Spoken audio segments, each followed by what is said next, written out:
Hello, adventurer. It's good to see you. You have made it to the morning grind. Welcome, welcome. It's the live stream at the beginning of the geekverse, where we talk about all types of topics in geekdom, gaming, and fantasy, with an emphasis on being constructive and creating the things that we want to exist in the world. It's all on the grind, Sizemore. Can't be too fine, can't be too coarse. That's exactly right. There are a lot of adventures to be had today. Dungeons to explore and monsters to slay, and who knows what a random encounter might send our way. That's why we have to prepare, so settle in now for the morning grind with your favorite beverage in hand. Tea? Or maybe something a little stronger. I've got a few bottles of the old Wynyard left. Whatever you want. Pull up a chair. Dude. If you're feeling fancy, how about a cappuccino? Or a frappuccino? Or how about an espresso? Just tea, thank you. Sounds good to me, Gandalf. Whatever you want. I'm just glad you're here. Everyone is welcome. You can just watch if you want. You don't have to worship anything you don't want to worship. Thank you, Mike. But be forewarned. Sometimes we get really strange characters around here. Wait, what's that you say? Why can't you come and be a part of the stream? My wife would disown me. Oh no, I bet she'll be fine with it. Come on in. Am I scared for my safety? No. What are we supposed to do? Everybody do the secret handshake.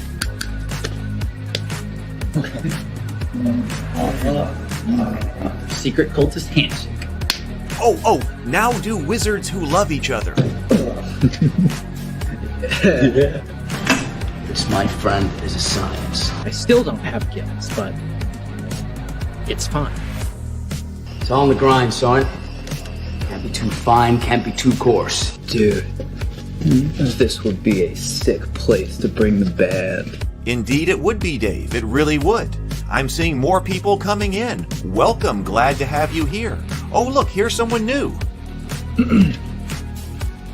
Is this the cultist meetup? Yes it is. Come to hang out? Please accept me. I have nothing else. Okay, we accept you. Everyone's welcome here. Brought some snacks. Well, that makes things even better. You want some coffee? I don't drink coffee. You sure?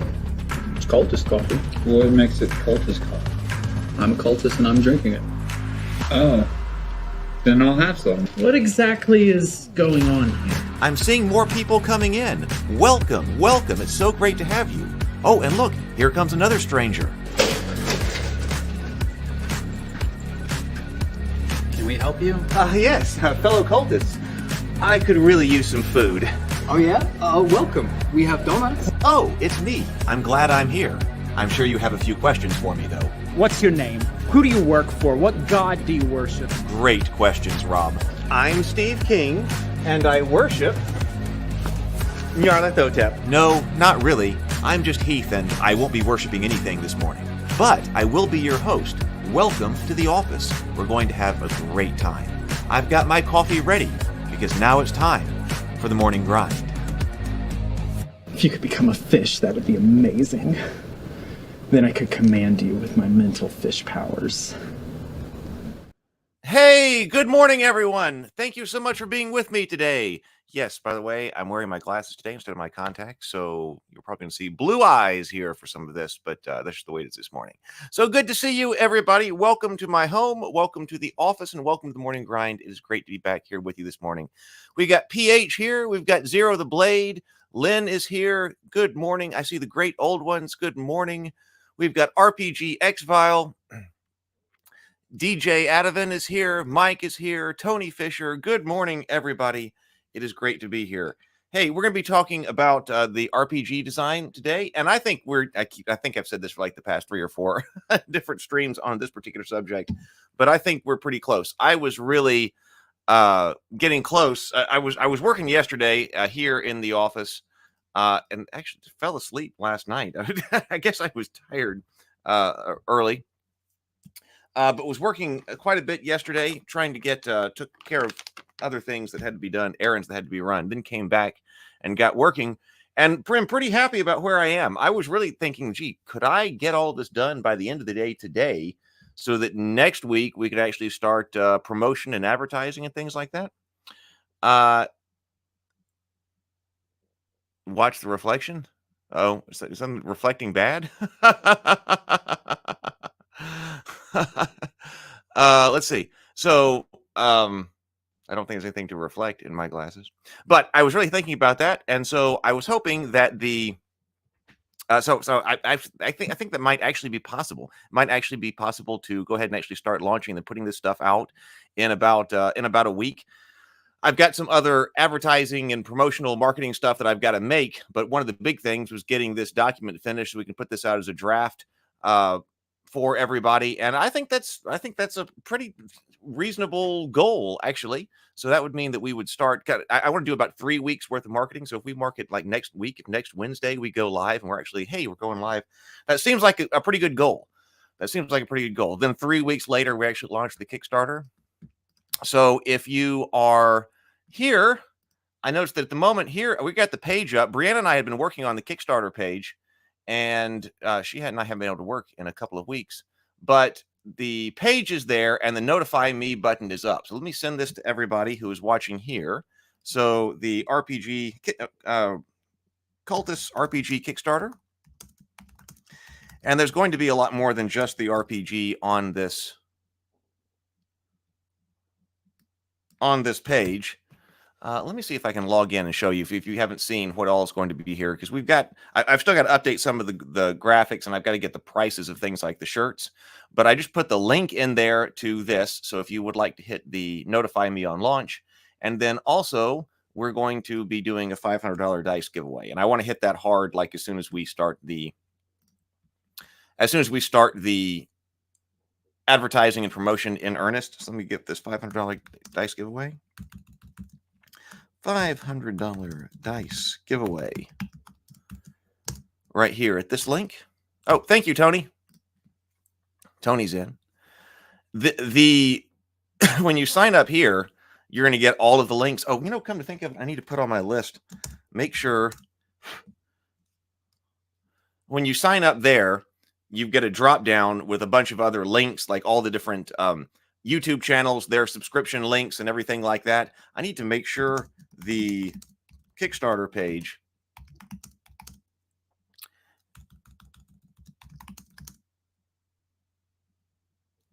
is on the 500 the dice giveaway link. So I'm getting excited. I feel I've been working on this for a while, and progress on it really slowed. I know over about the last, especially about 3 months, because I have been out of time to do anything. So I'm really excited about being able to get this actually at the stage where we can actually get this done and get this project done and get this out to other people. There's so many things planned for it. So, all right. So those are going on right now. Let's, hey, let me take this down and let me see if I can just go into the Kickstarter page. I'm gonna have to log into another Kickstarter profile.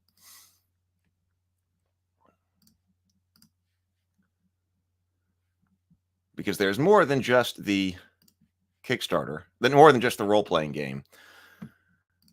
And if you haven't seen it, if you're new here, you know what's going on here. And I will put out a preview, the preview link.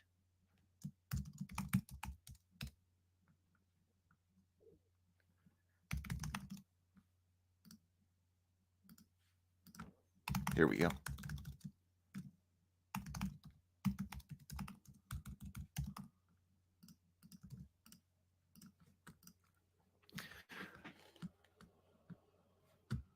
Let's go check it out.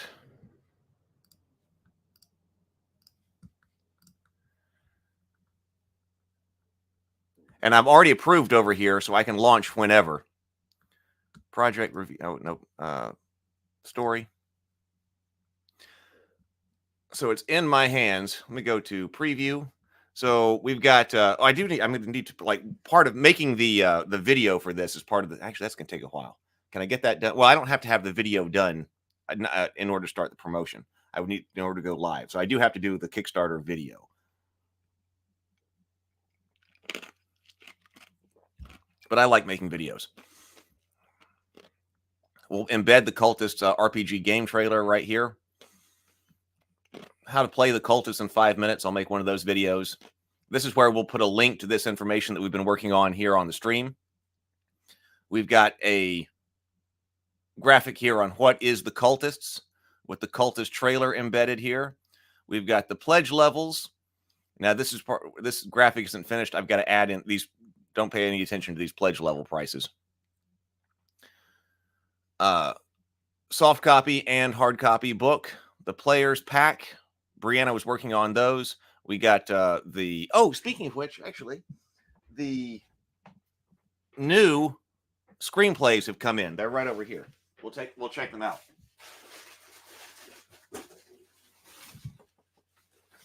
I just got this box in. Got the shirts.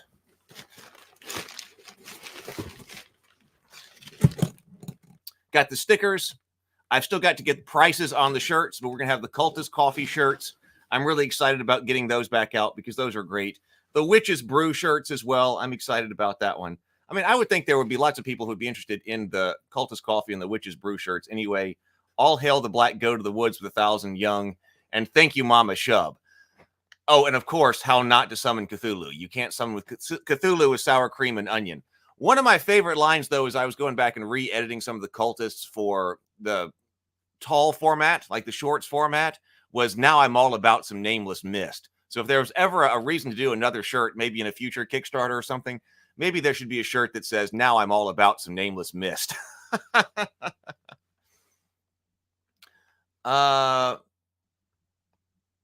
Stretch goals, we're going to add those in, like perhaps making some more stuff for the RPG. Everything will be available as an add-on. So the page is pretty far advanced. Oh, and then I got everybody's, everybody's been part of the production down here as well. So everything is pretty far advanced. I mean, I'm just really, it's been all on me to get this draft done. I got in some new books here. I was running out of copies of the Trial of St. Gabriel, so I got new copies of the Trial of St. Gabriel. I hadn't even gotten to check those out. Yes, good-looking copies with the glyph up there. So the Trial of St. Gabriel, that was my Christmas short story. I was running out of copies of Goodnight Sword. So I got Goodnight Sword. And I got to put this up, too, the Goodnight Sword. Of course, this is on YouTube. But now I got some more hard copies of that in. I need to get this up on the website and make something to promote it. But, time is a factor. Right here, though. Okay. All right. So our issue was, here are the Cultists Season 1 and Season 2 strips. Man, everything is a mess here.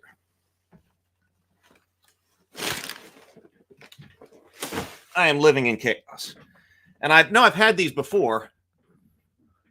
Oh, yeah, it is Juneteenth. So this is a holiday. Oh, I was planning on going out and I may not be able to do a couple things because it's a holiday. So yes, this is the holiday. Juneteenth, June 19th. Yes. Thank you, Andrew.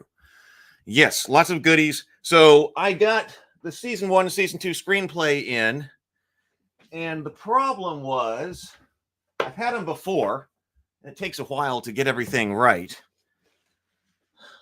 But the first version of this did not have anything on the spine. And I'm not sure why Brianna and I did that. Brianna laid out the cover. But for some reason, we made a call to do nothing on the spine.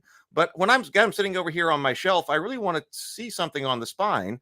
And so we put the Cultists, and our names on the spine. But then the printing got off. And it's not perfectly centered. It was made to specifications. It really was. We checked with them, but the printing on the spine was off. So Brianna reduced the text of the spine basically as small as it could go to 6-point font. And now it's written on the spine. I mean, they're not wide books. And I think it looks better when the text is bigger, but I don't know. What do you think? So here we go. I'll let you see. Let's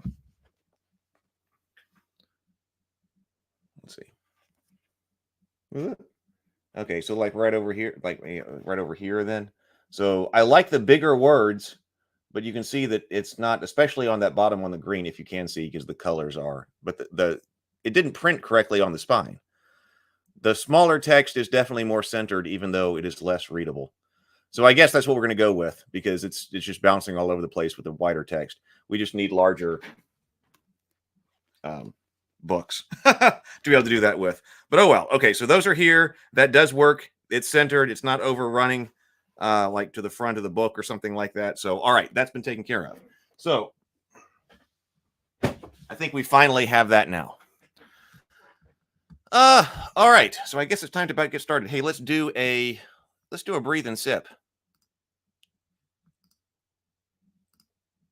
Yeah, well, that's yeah. I mean, it says what does it say? It says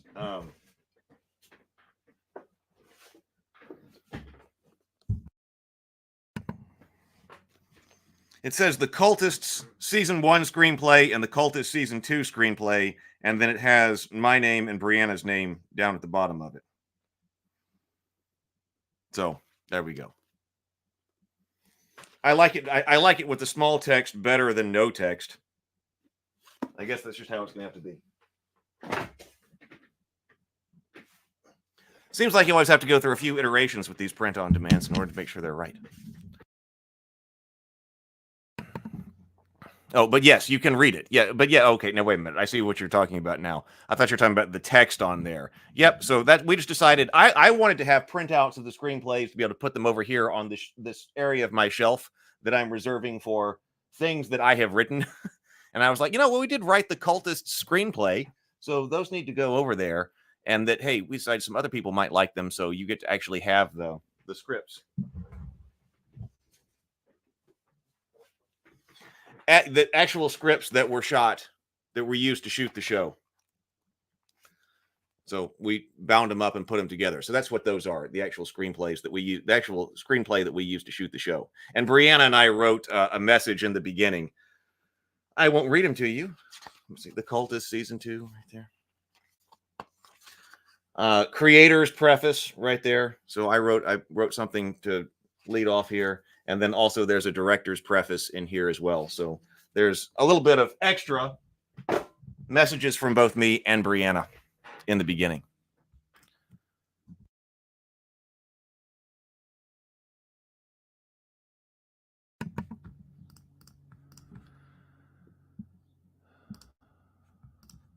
All right, so there we go. All right, I was going through yesterday. I went back up to, like, we've been working on creating a character. That part of the section. So I went back up yesterday to creating a character and read through everything here. Let's see. Which we have done here, and I'm not going to go back over here. But I think all of this is ready to go. We have been through the troubles and the sway checks. We got the caretaker. What we're going to do right now in just a moment is insert the cult list. Insert the cult list here. So if you don't know what we're doing, if you are new here, we are creating an RPG for the Cultists, a comedy RPG for the Cultists that's based off of the low stakes RPG game. We use the low stakes RPG as kind of a basis, but we've really grown and modified since then because the low stakes RPG was designed to do comedy, mockumentary style role-playing games. The specific emphasis or inspiration there was what we do in the shadows, which was not something that directly inspired the Cultists. I hadn't seen what we do in the shadows when we did the Cultists, but it was the same, style kind of things. It was an RPG that allows you to tell a mockumentary style comedy. And I was like, this is perfect. We should totally have a Cultist RPG. So we've been modifying that for the Cultists here and are getting close. Hey, let's breathe and sip. We didn't breathe and sip. I got witch's brew, a witch's brew bug this morning, even though it's got cola in it.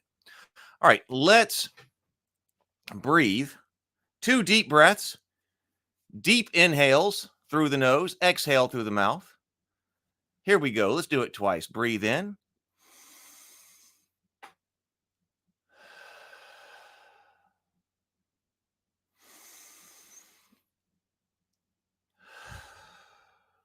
And sip.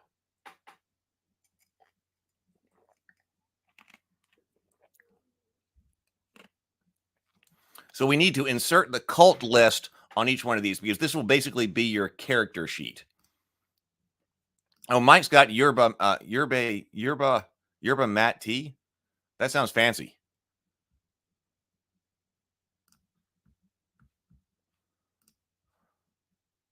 Yeah, bigger. See, the bigger writing on the sides, I prefer too. I mean, that's my first choice. My second choice is the smaller one, and then. But I told Brianna if that doesn't print in the center, we're going to have to remove the writing from the spine and go another route, another iteration, because I just know that people will, people will get the book and then see that the spine is not printed on center and want it to be replaced. I just know that's the case. So I'm like, I can't send out these books if if it's the larger print, which is more readable, yes, but if it's not printing centered, if they can't print that centered, then I can't send those out because people will have a problem with that. So it's, do I want to have the small text on the spine or no text on the spine? So it looked like, okay, it looks like the small text printed center. So, all right, I guess we're gonna have to go with that. So caretaker, conflicted, the critic, the dandy, the elder goth, the fanatic, the grouch, the lackey, the larper, the maverick, the metachronism, the novitiate. Hey, Charlie. The provocateur. We got all of that. So I think all of that is ready. So here we got the cults. So here are the cults and their powers. So let's try. I think I finished all of this yesterday. So now let's talk about it and see where we are and if this works. Actually, I might not have finished the cult of Dagon. Yeah, I don't know about this one. Okay, well, we'll see. We'll see. The cult of Dagon, I was still having trouble with. That's right. So, all right, let's see. The cults. A major part of the fun of the Cultist RPG is undoubtedly stepping into the role of a zany cultist of a Lovecraftian god. Each of the cults has each of the cults have 3 possible powers that a member of the cult can receive. Remember, the player is not required to select which of the powers the character will have when the game begins. Players are allowed to choose their power when its first use comes up narratively in the story. Get the AC going in here. The following cult powers are written so they can be interpreted supernaturally or as a coincidence in accordance with the philosophy on magic outlined earlier in this book. The cult of Azathoth. The cult of Azathoth is the creator god of the universe. Known as the blind idiot god, he wallows to the music of ethereal flutes at the center of creation. His mindless and chaotic nature means he's oblivious even to the existence of the universe that he created. He is served by a retinue of lesser cosmic beings that dance with him for all eternity. His cult is made up of witches and warlocks who sign their name in his black book. Powers. Choose one during gameplay. Sudden appearance. Enter or exit a scene at will at a location of your choice. Craft magical item. Brew a potion or craft a magical charm that appears to have supernatural effects. Hexes and curses. Cast hexes or curses that cause minor inconveniences, bad luck, or other effects. The cult of Cthulhu. So I like that. I like that. I think those 3 that the powers go very well. They're displayed in the Cultists web series. Usage note, you wallow in a substance, not use it.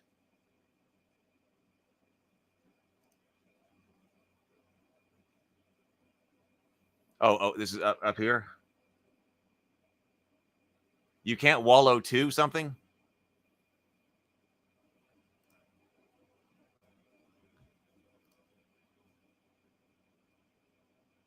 Okay, so you can't wallow to something? Okay, so what does he do instead then? He well, let's look up some synonyms.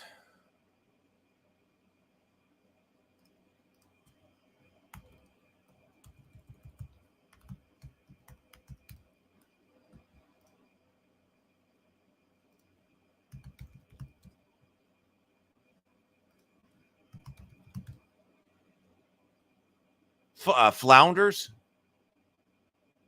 Verb is in to slosh around in.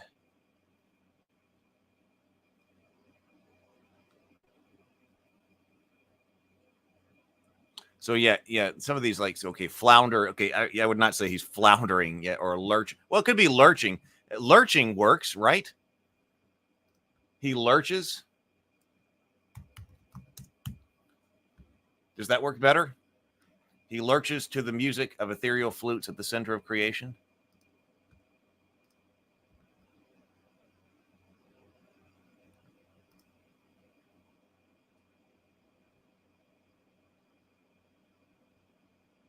I mean, I do think of him wallowing. Do you need a line that once the power is chosen and used, it remains the power for the game? I believe we have that right up here. Let's see where we say that. Review your characters. This is creating a character. Review your character's possible special abilities. Each cult has a variety of possible special abilities that allow some of their uniqueness to have a mechanical impact on the game and help drive the narrative. Players should review what abilities being a member of their cult could grant them.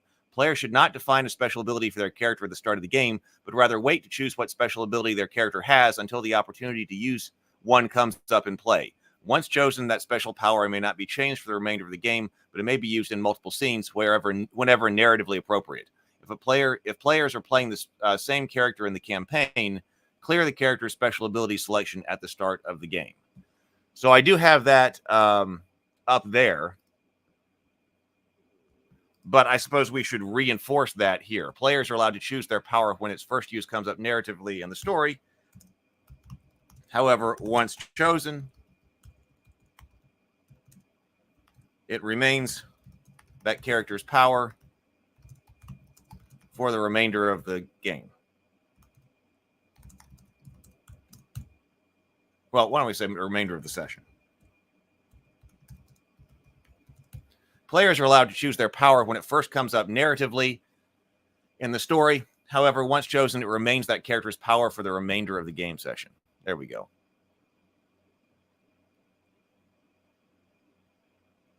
Yeah, I know. Like Wallow has a lazy passive, and that's kind of. I think that's why I was using it for Azathoth. I think that's exactly why.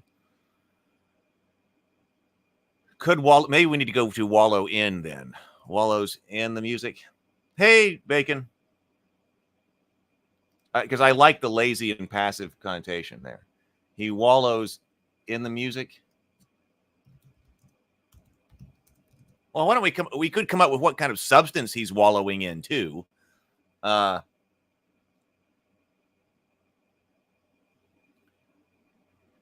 He wallows in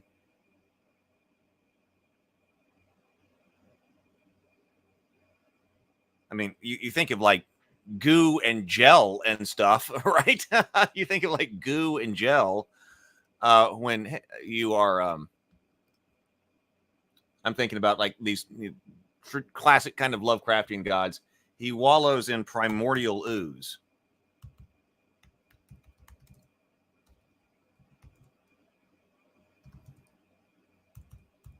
He wallows in the primordial ooze at the center of creation.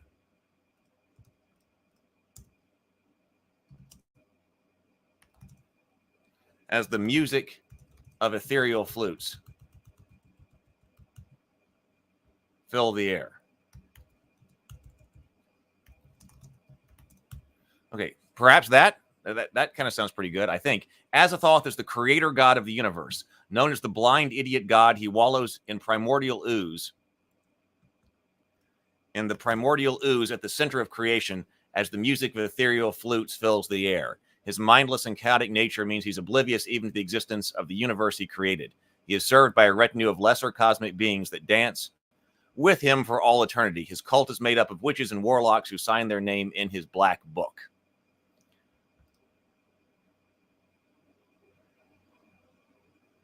Artificial maple corn syrup. That's what the cultists would use in place of primordial ooze. Like, well, now we got to use primordial ooze as a spell component, and well, all we have is maple syrup. Okay, so Cult of Cthulhu. Cthulhu is a dreadful god being who fought a major war with the elder things on Earth about 350 million years ago. Today, he's trapped in an underwater temple somewhere in the Pacific Ocean in a deathless sleep. His cultists believe that, when the stars are right, he will reawaken and dominate the world. His cultists are known for their fanaticism and their uncivilized, crazed nature, which includes tattooing, scarification, and branding. Cthulhu's cult is very decentralized and uses an oral tradition to pass down ritual knowledge. Finglui, Migualnath, Cthulhu, Relay, Woggle, Noggle, Fatagan. Powers. Okay, choose one during gameplay. Prophetic dreams. You receive dreams that seem to provide guidance or warning. Mad visions. You invoke temporary madness or intense emotions in yourself or others. Unshakable fanaticism. Inspire fanaticism in a group of people, leading to mob mentality and a fervent, if misguided, loyalty. And fervent loyalty. Leading to mob mentality and leading to mob mentality and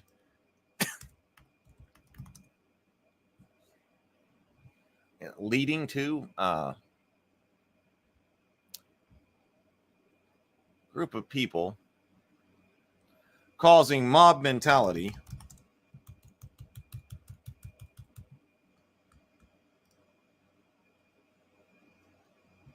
and their fervent, if misguided, loyalty.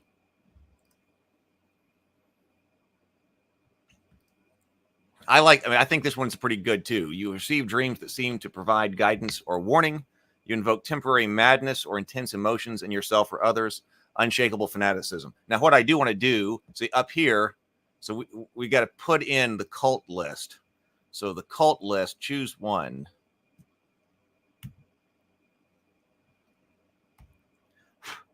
So you need to be able to put your power, your cult, and your power in here.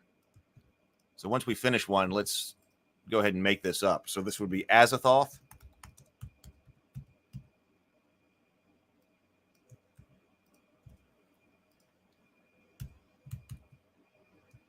And then we're going to choose a power down here. And for Azathoth, that was sudden appearance, craft magic. I'm not going to put the entire thing here.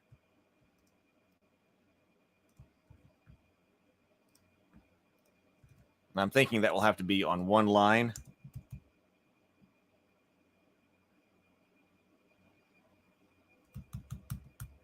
Brianna will do the layout later.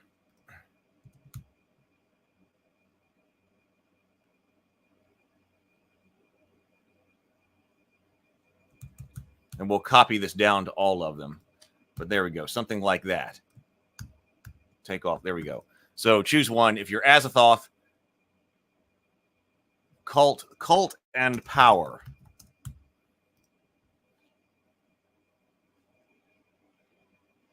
Choose one cult.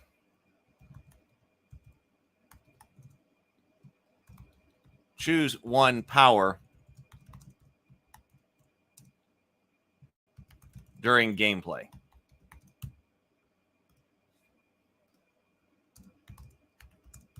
One of its powers during gameplay. So choose cult. Choose one of its powers during gameplay. So Azathoth. Okay. Yes, you can make a suggestion. Please do, Bacon. Absolutely. I know. I James Bacon over on his channel has posted a video on the hit point debate. So I know I got to catch up on all that too. I am still catching up. Definitely subscribe to James' channel, Bacon Gaming.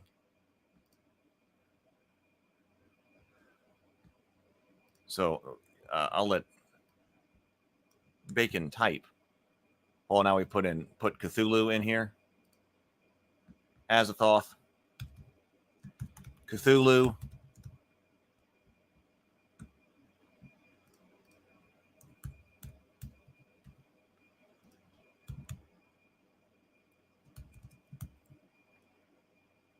Prophetic dreams.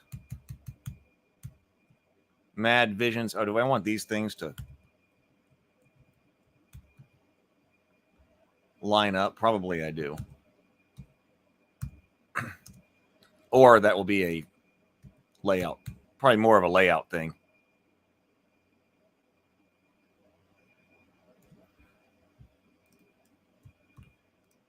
Probably the cult needs to be bold here. could also reduce the. This is a bit more layout, but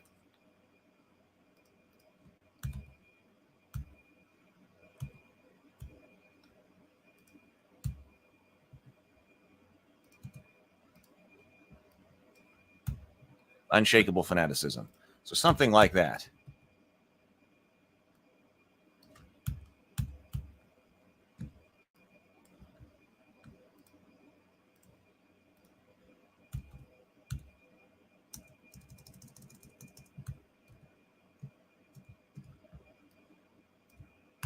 And debold that.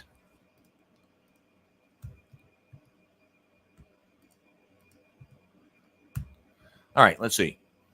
I feel like primordial ooze is sort of a cliche phrase. Maybe better to avoid it. Then again, it might fit the tone of the game better, and I'm overthinking it.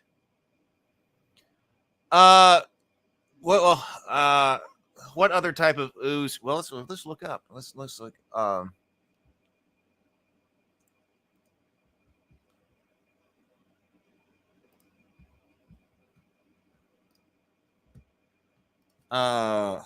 What is a better phrase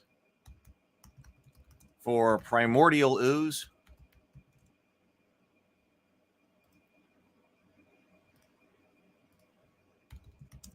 That still invokes that feel, but is less cliche. Let's ask ChatGPT.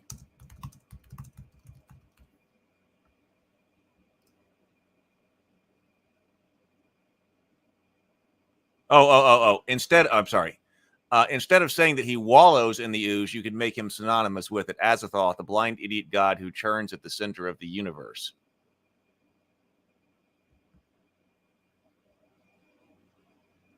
This is Scrivener. I use it for basically all of my long form writing. I love it.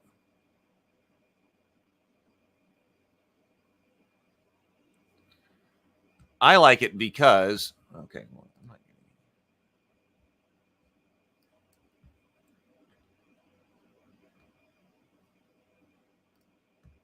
I like it because I've got the outline on the side, so I can look at the structure of the book over here and get it all out, get it all ready, and then type in each one of these. And you can separate these things and move them around, and once you get a sub document, move it around your book. I don't think I would never try to do this in like Word anymore. I wrote my dissertation in Word, and I can't believe that was the case. I discovered Scrivener after that. I can't believe it was just one long, gigantic document. I can't believe that. This is much better. And also, you can set like what your word targets are for each individual section, which I've completely blown and missed. Completely blown. So we'll just have to see what this ends up being like.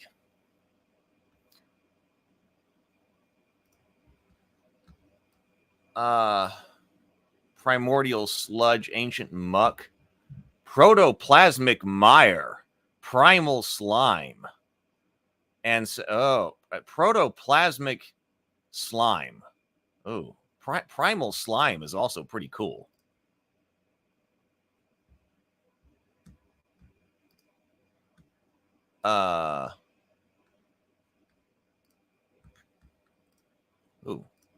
What if we? I like wallowing. I like that he wallows. And what about I like primal slime? That does get us away from a little bit of a cliche. He wallows in the primal slime at the center of creation.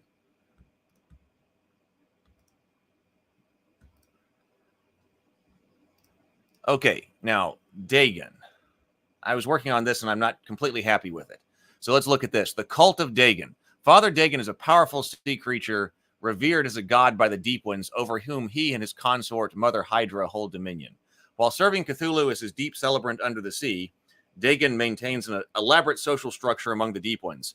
Legends suggest his palace lies within the Mariana Trench, which would explain the prevalence of his cult among the Pacific Islanders. Although often depicted as a merman-like figure, Dagon's true appearance is uncertain. Rituals involving seawater and blood have been used to commune with him, granting believers mystical powers. His cultists have a long tradition tracing their lineage all the way back to the biblical Philistines. So what do you do? Oh, I got the approval of Primal Thought, Primal Slime.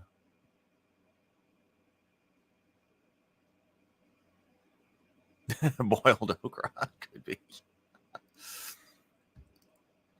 Okay, intuition. So I was having trouble coming up with appropriate powers for the cult. Did I change that all to cult? I did. Okay.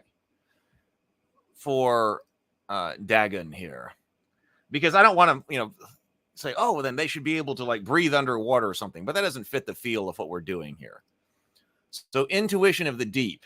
You have an uncanny ability to sense hidden truths or uncover secrets, as if you have a deep intuitive connection to the unknown. Like, what do we see Rob do? Like in season 1, like I think we need to add something here that is like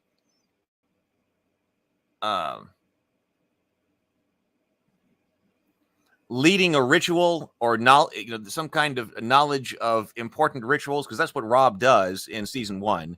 In season 2, well, he is going insane. He's becoming increasingly delusional.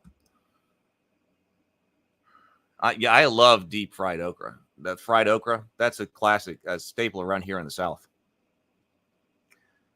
Classic grandmother dish. And I love fried okra. Fried is definitely the way to go. I don't like this. So you have an uncanny ability to sense hidden truths or discover, uncover secrets. Perhaps with a deep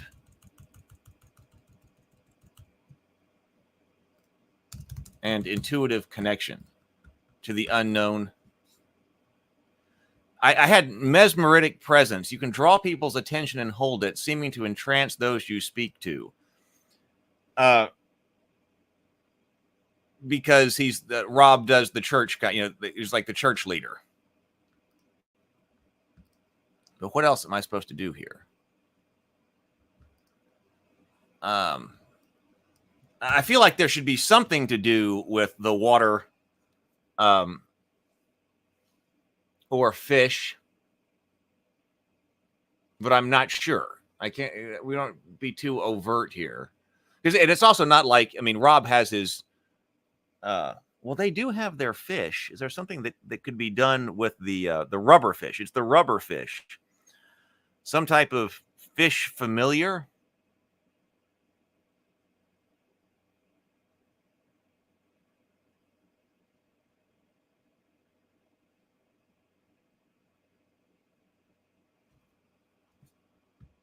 I use the word captivate down here.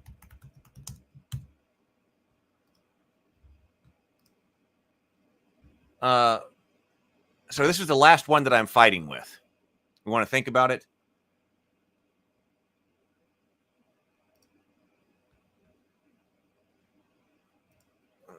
So we do think it needs perhaps something with perhaps something about leading a ritual or the knowledge. Like we get this thing about the oaths. Maybe that's it.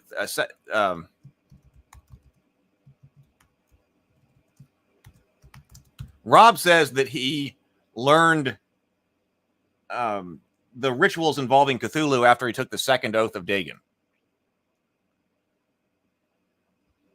Nathan says, really, a power that makes you more fish-like or any aquatic creature would be appropriate, like enlarged eyes, better sight, gills, skin change.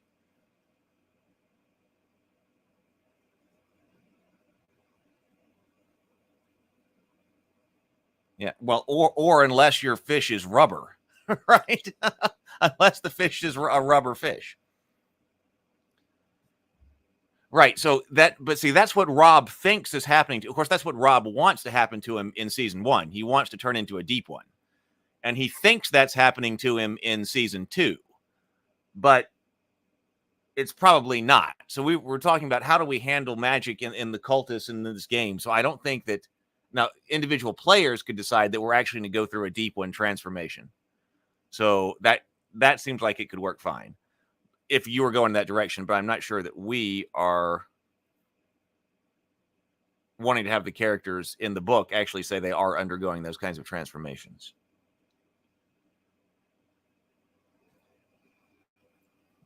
Have a perch on, like a fish familiar. This is the 21st century silicon fish that use silicon instead of a rubber fish. Silicon fish is the way to go. Well, now that would have, now, God, that would be funny. Oh, man, having big mouth Billy Bass in the Cultists, that would be hilarious. That feels like something that needs to be done. Maybe that needs to be someplace in season 3 at some point. That they use that as an oracle. Well, he might sing copyrighted songs, yeah. But you know, I've seen the people. This is probably going into trying to do too much. But I've seen the people who have hooked Big Mouth Billy Bass up to Siri. I'm sure this is about to get pretty serious now that we got like the voices coming out for Chat GPT and things like that. But like I had seen somebody put Siri, this was maybe a couple of years ago, or probably maybe even more than that, into Big Mouth Billy Bass. So when you ask like what the weather was like, Billy Bass pops off the wall and gives you the weather report and then goes back. I could do that too. That's probably actually the better thing to do, is just to go over it and post like whatever it is that he's saying that says using Big Mouth Billy Bass as an oracle would be hilarious. Yeah, it probably could. I mean, because it's probably on YouTube how to do it. It's probably not all that hard, but like how you how you make that work. That's a fantastic idea. James Bacon. I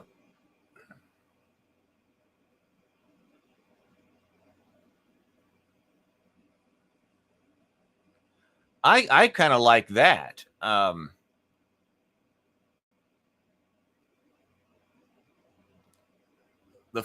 it could be something like the fortune of fishes.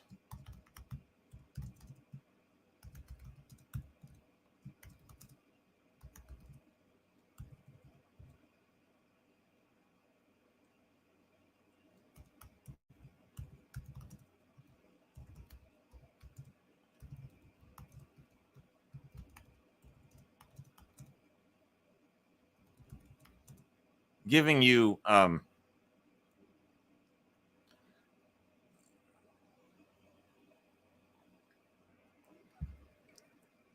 giving you knowledge of future events, or you know, giving you cryptic knowledge.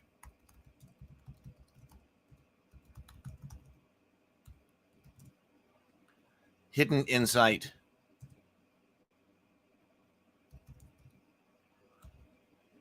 Or hidden secrets.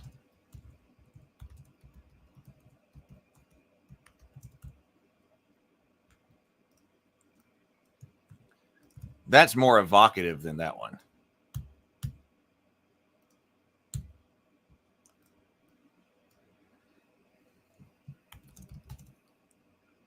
You have the knowledge necessary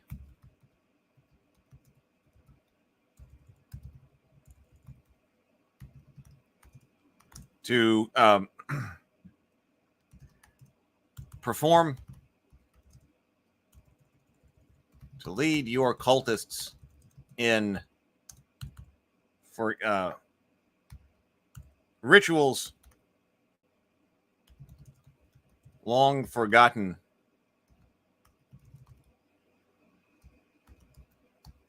forbidden, that might solve their current problem.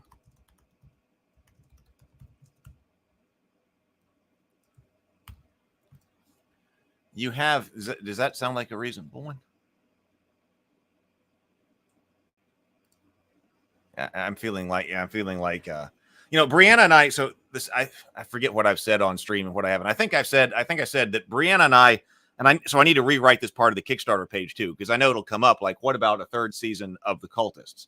So Brianna and I did a few weeks ago spend all afternoon basically reading through all of our scripts for season 3, because we did write season 3 fairly soon after season 2. We're like, all right, but I never got the traction that I wanted to, but we did write it. So we're like, what is our status here? Let's go back and read season 3. And we came to the conclusion that we could not shoot them as we had written them. So, I mean, as they stand now, we've completely grown as storytellers. The Table Talk channel, everything that we went into with going into storytelling and story structure and things like that, we did all of that after we had written season 3 scripts. So, and that the purpose of that was to become better storytellers and better writers.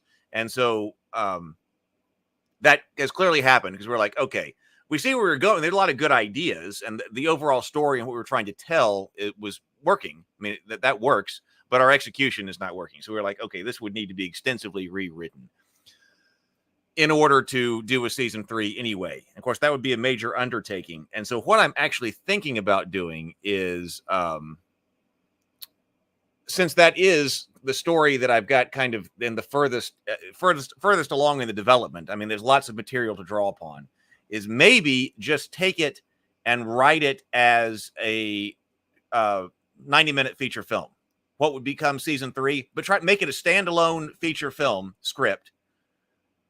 But so you might you restart it for people who, or make it standalone, so people who had not seen the 2 web series, the 2 web seasons, wouldn't need to see those in order to appreciate this 90-minute film. But then predominantly go in the direction of where we were going with the season 3 issues, and problems they were solving. I don't know. Now, of course, there's no guarantee that would even be unlikely that would be made anyway. But it seems like from where I'm going, what I'm doing, like it would seem better to have a script of a feature film rather than another season of the show. Of course, you could break it up. I don't know. So that's kind of what I'm thinking right now. As soon as I get more time to turn around and sit and write new stuff, I'm thinking about sitting down with and finding out where I am with all of those and seeing what I would need to do in order to structure that into a screenplay. That's kind of what I'm thinking. So Big Mouth Billy Bass might have to go in.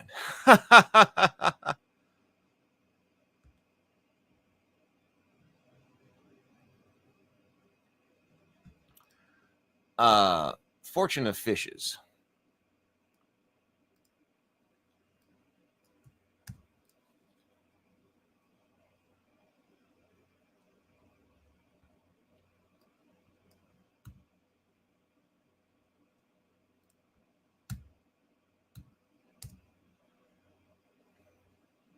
See, one of the issues with the powers I'm noticing is there isn't, since this game is very much about improv, because it's based on the low stakes system, there really isn't something that says that other people could not necessarily have something similar. I mean, you're talking about like a prophetic dream. I mean, these are powers that, okay, so when you're looking at your powers as a cultist of Cthulhu, okay, this is the kind of stuff that you could have and do and could apply. But it's not like in an improv environment, if somebody said, okay, I've got this idea, I think I've had this dream that's telling me something, that would be forbidden to them or something,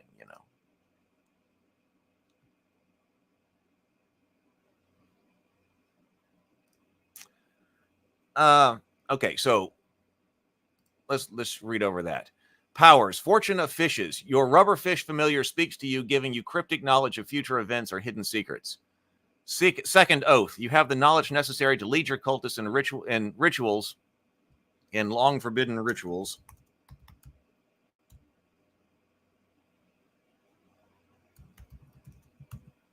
That might solve the current problem.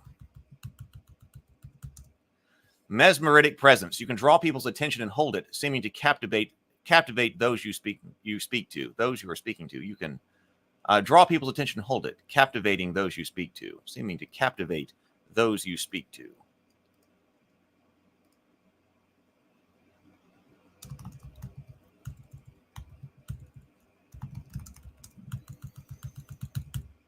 All right, let's go to Nyarlathotep. Does fortune of fishes overlap another god's power? Well, I was kind of wondering about that too. So, magic items, hex and curses, Cthulhu. You receive dreams that seem to provide guidance and warning. You invoke temporary madness or intense emotions in yourself and others. So far, I don't think so.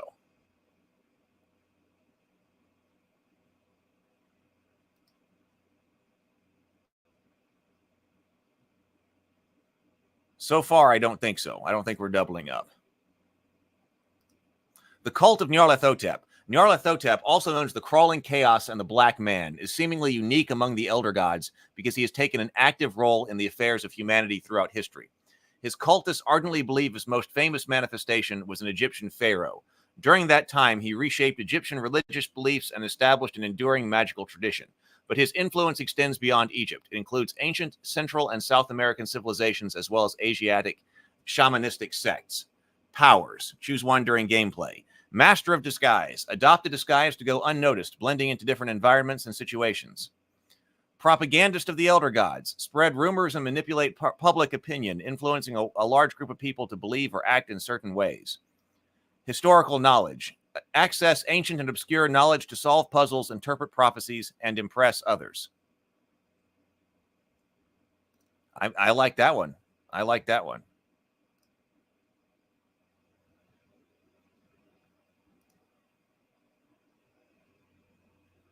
Let's see. The Cult of Shub. All hail the black goat of the woods with 1,000 young. Shub-Niggurath is an ancient goddess of fertility, revered as the mother of all abominable creatures. Her worshippers conduct secret rituals in forests and sanctify the wilderness in her honor. Her worship spans civilizations and eras, from ancient temples like the supposed Copper Temple of the Goat in Mu to secretive modern covens. Tales of her cult's resurgence, from the Muvian high priest petrified body to the mysterious Naglub and his ancient scroll, continue to intrigue and terrify those who dare to delve into the mysteries of the black goat of the woods. Powers. Choose one during gameplay. Seduction and charm. Use supernatural charm to seduce or influence others, making them more pliable to your suggestions. Domination. Exercise an overpowering presence that can force others to obey your commands, either through fear or admiration. Nature's call. Call upon the forces of nature to cause a minor but potentially significant natural occurrence, such as a sudden storm or animal swarm. That's not sudden storm or animal swarm. I think that's good, because that to me, I really like this one too, because this one does sound like their powers go with the Cult of Shub as they were portrayed in the shows. And also, now we didn't actually see them take credit for any type of storm or animal appearance or something like that, but that seems like something that would definitely happen to them. And even if that is just a coincidence, that sounds like another coincidence, like a lightning strike or something. It's kind of difficult to do a lightning strike on a low budget, but like some animal's appearance or something that's interpreted as an omen or something that they think that they caused, or that other people think that the Cult of Shub caused. That, to me, that kind of fits in the show.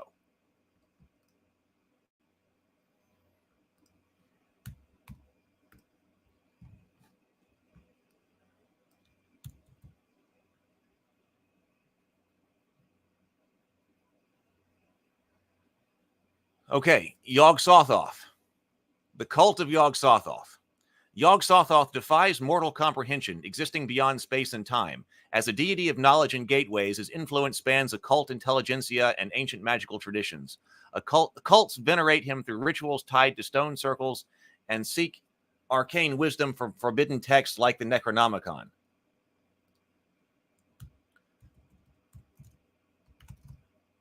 His devotees pursue a quest for ultimate knowledge, aiming to commune directly with him by sharing their brain and all the knowledge it contains, risking annihilation to gain spiritual enlightenment.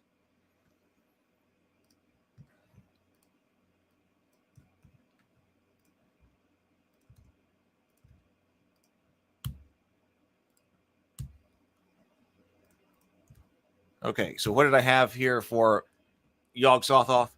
Necromantic insight. You can seemingly commune with the dead, granting knowledge or guidance from spirits. Now, I mean, I guess you could argue that this is something like, the fish talking to you, but I think this is different. So this one draws on the necromantic part of the show. Mike's and the what's his name? Well, the guy that Mike is a spoof of in the show as the necromancer. Mind meld. You can share thoughts and knowledge with others through intense focus and rituals. Forbidden lore. You have access to dark and forbidden knowledge that can be used to perform rituals, solve complex problems, or create impressive effects. I don't like that one. That one seems to be duplicate. We need something about lore, but we need to do something different. That's too generic. That can insert something else.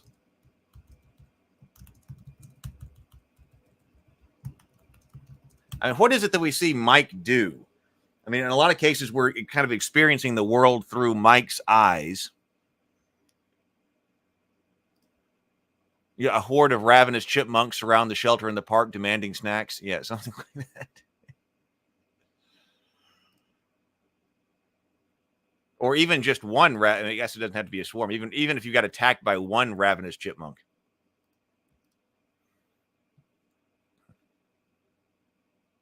Like, what does Mike do? So,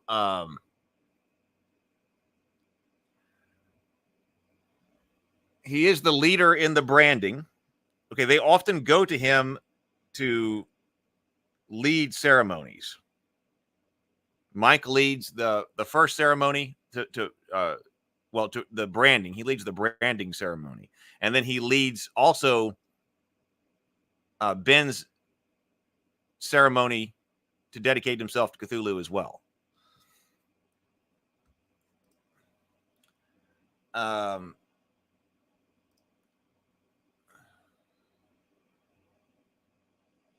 So we have a leadership component there. And now the sacrifice. He does sacrifice things because he does talk about, I'm the only one who sacrificed anything around here. He sacrifices. Let's use something about sacrifice.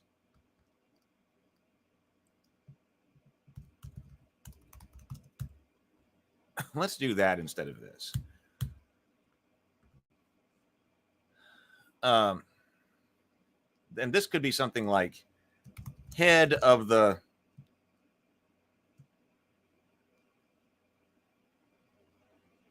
I don't know. I don't know. Officiant.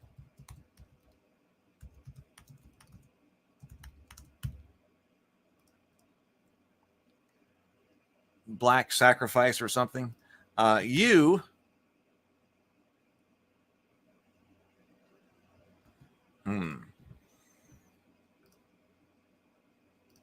fill you with glee when participating in painful or other sorts of rituals. Oh, yeah.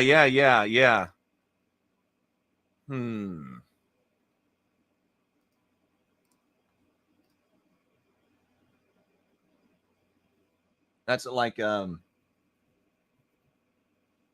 I see where you're going with that. Let's see.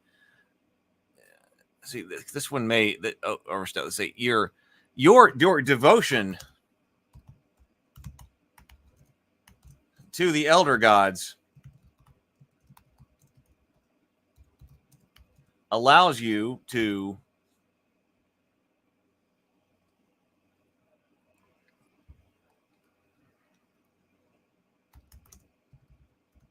put aside any distraction, including physical pain.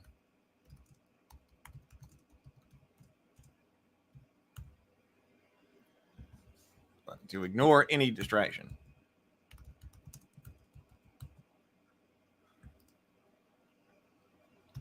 When performing a ritual or rite.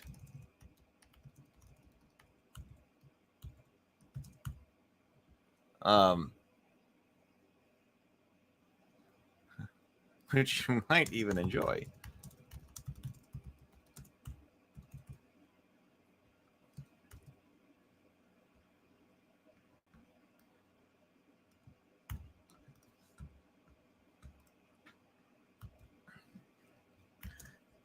Sacrifice. You know the necessary rich. Right. We use these words again.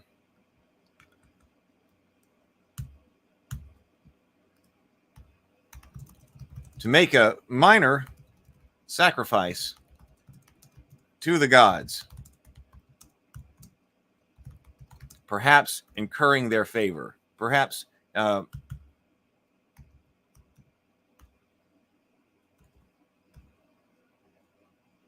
do you spell it? Garnering their favor for you and your cult. Mike does do that a lot. He does do that a lot. He knows that's a sacrificial some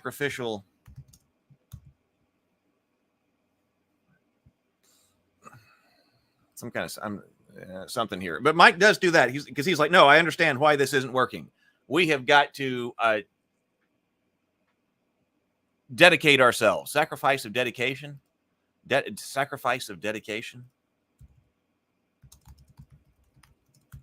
There we go. How about that? Because no, I understand. I know why we have to go and do other things.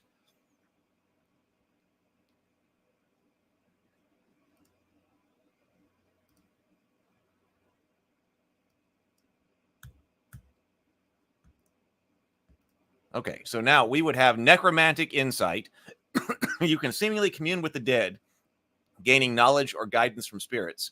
Sacrifice of dedication. You know the necessary right to make a minor sacrifice to the gods. Garnering their favor for you and your cult. Officiant of the cult. Your dedication to the elder gods allows you to ignore any distraction, including physical pain, which you might even enjoy when performing a ritual.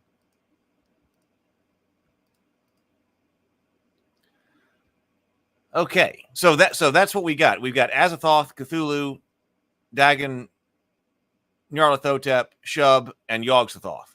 So I said, what about like in a sidebar? Can a cultist be? Can I be a cultist of the Yellow King?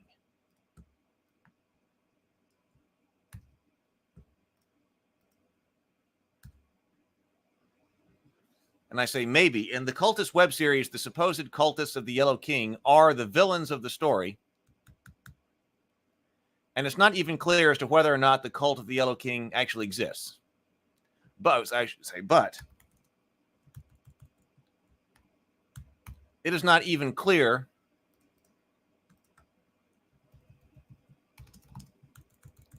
if the cult of the Yellow King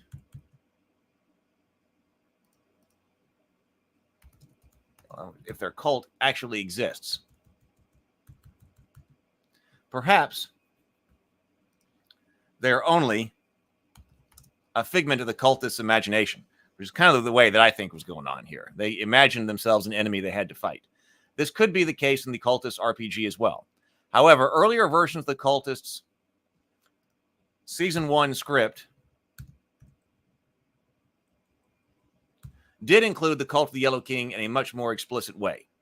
They represented a much more organized and structured cult, deliberately meant to contrast with the ad hoc nature of the cults of the main character. Such a cult could absolutely be introduced to the game as a foil for the main characters. But the players, or the game master, if there is one, might also include that, might also decide that the cult of the Yellow King is a more normal cult that one of the player characters might belong to. So that's why we're not adding it in here. Now, we did come down here. We've got some different things to potentially add in as far as stretch goals, which include the Elder God just hanging out, perhaps a reformed cultist, perhaps an alternative Acantha build.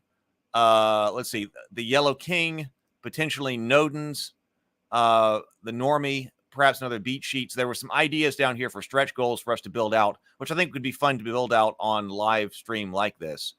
So I figured we could write up a cult of the Yellow King if we wanted to as well.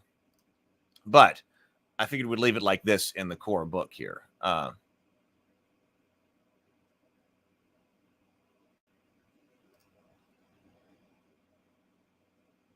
That player characters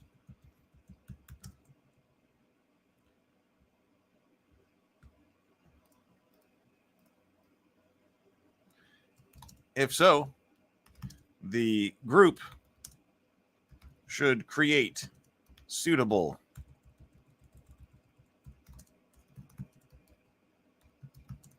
powers that fit their vision of the Yellow King in their game.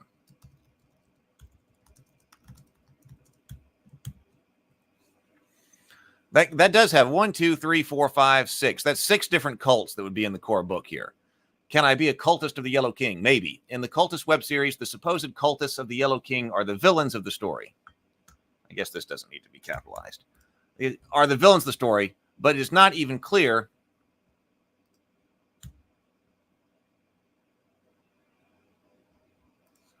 let's just split that out. However, but, comma, it is not even clear that the Yellow King's cult actually exists. Perhaps they're only a figment of the cultist imaginations. Perhaps they are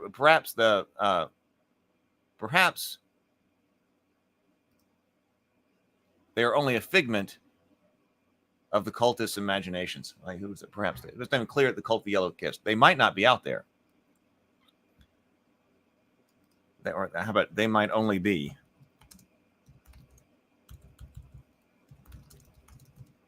a figment of the main character's imaginations.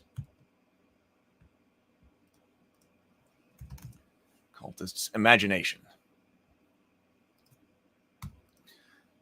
In the Cultist web series, the supposed cultists of the Yellow King are the villains of the story, but it's not even clear the Yellow King's cult actually exists. They might only be a figment of the main cultist's imaginations. This could be the case in the Cultist RPG as well. However, earlier versions of the Cultist Season 1 script did include the cult of the Yellow King in a much more explicit way.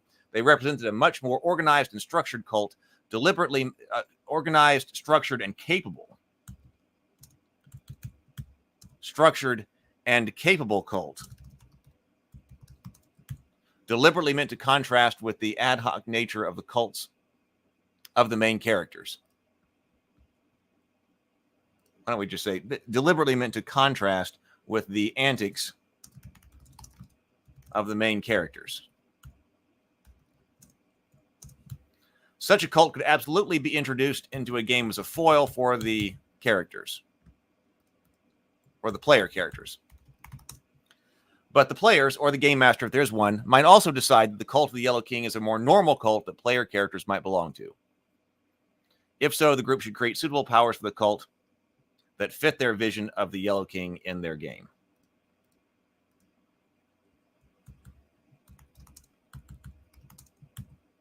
That fits. If so, the group should create suitable powers for the cult that fits their vision of the Yellow King in the game.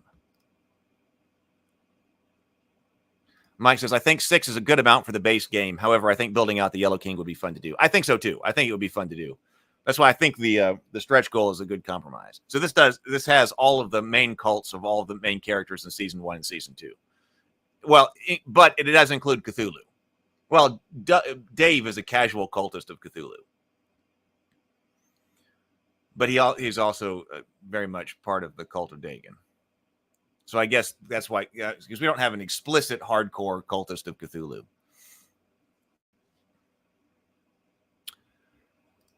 All right.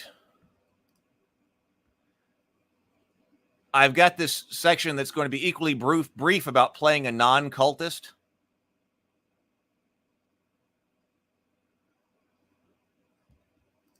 And then pre-generated characters. So we're going to come through here and create the characters. I think we're actually to the point where we could do that now. Not now as in on this live stream.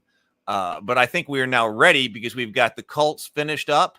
We've got all of the narrative roles finished up. So we should be able to take all of these and make the characters out of them without too much trouble. I think we will see, but I think that's not going to be too difficult to do. And I think that will also be fun to do. I still have to come through here and look more at these beat sheets. But as you can see, I'm getting down here to the end here. So I'm going to re-edit all of the cults. I got to finish this last section on playing a non-cultist, and then all of those will be finished. pre-generated characters, that seems like definitely something we should do on a live stream. I might try to structure this right here, but maybe that's Sunday. Maybe Sunday morning is doing the pre-generated characters. We were working with these beat sheets. I still have to work with them some more. That's gonna be my major task, I think, for this afternoon. And then I think I got one more headache to go. So we got a table of headaches here. And then I was writing out some development notes. So that's why I say I'm getting pretty close. And so that's, man, I could save the pre-generated characters for Sunday. That way I don't have to worry about doing those. But then if I got that finished, I would be able to get this up as a beta download and then really start looking at, okay, now what are the things that we need to have ready to start putting this out to the world next week? Can we make it? Can I make it? Man, I got lots of things to do, but can I make it? So maybe so. Yeah, we're finally getting closer. I know for like the past 3 or 4 streams, I was like, I'm getting close. I'm getting close. I feel like we're getting close. Now I really feel like we're getting close. There's a, and it's not like, the Kickstarter page is already basically built out. I got to get some like prices on the shirt so I can put, prices up there. So, I mean, there's a lot.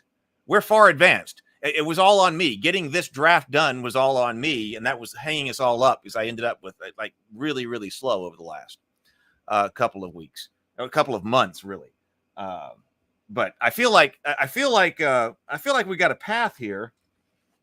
I'm feeling really good about what we're doing.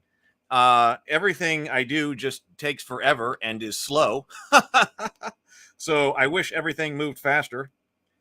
And I wish I were back to a situation where I could, sit and write for about 6 hours. Everything is writing. I've got so much to write.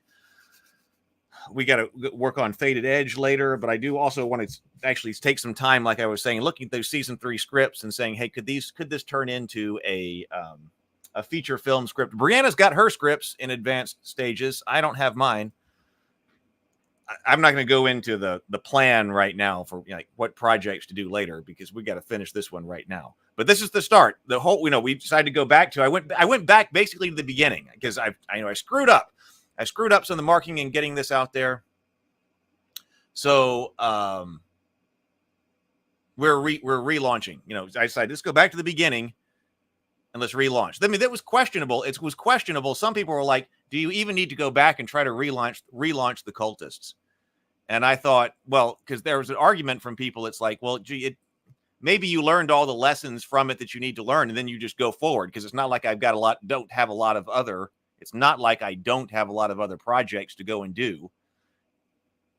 But I decided, no, I think it is. I think it's worth going back and trying to relaunch the Cultists because I think it's worth it, and I think it's really neat. It's not something that a lot of other people do. I mean, not other people have different web series and things like that.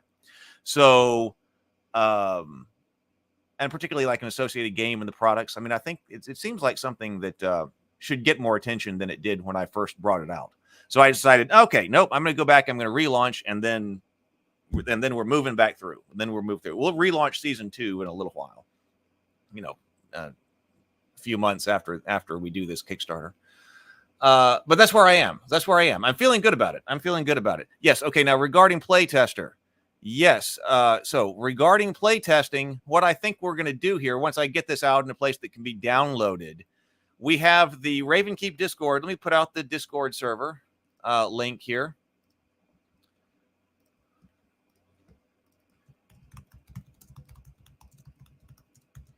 And then also those people who might have signed up for the dice giveaway, we will send this. We have the Discord server and we have the online coffee shop. So it seems like we can spend some time in the online coffee shop as well in the lead up to a Kickstarter launch.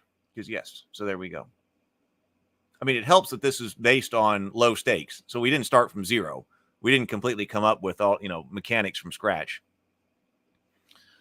We stood on the shoulders of giants to go forward. Okay, so that's where we are. Like I said, it's feeling good. I'm feeling good. So, all right, everyone, have a wonderful day. I've got tons of stuff to do. I'm going to see what I can get done here because this is the critical path is finishing this document. The critical path is finishing this document. Then we can start getting out there and having some fun. But everybody, go forth. Thank you so much for being here. Again, it was a fantastic conversation and it helped a lot. So everyone, please go forth, be creative, be constructive, and grind on. I will see you later.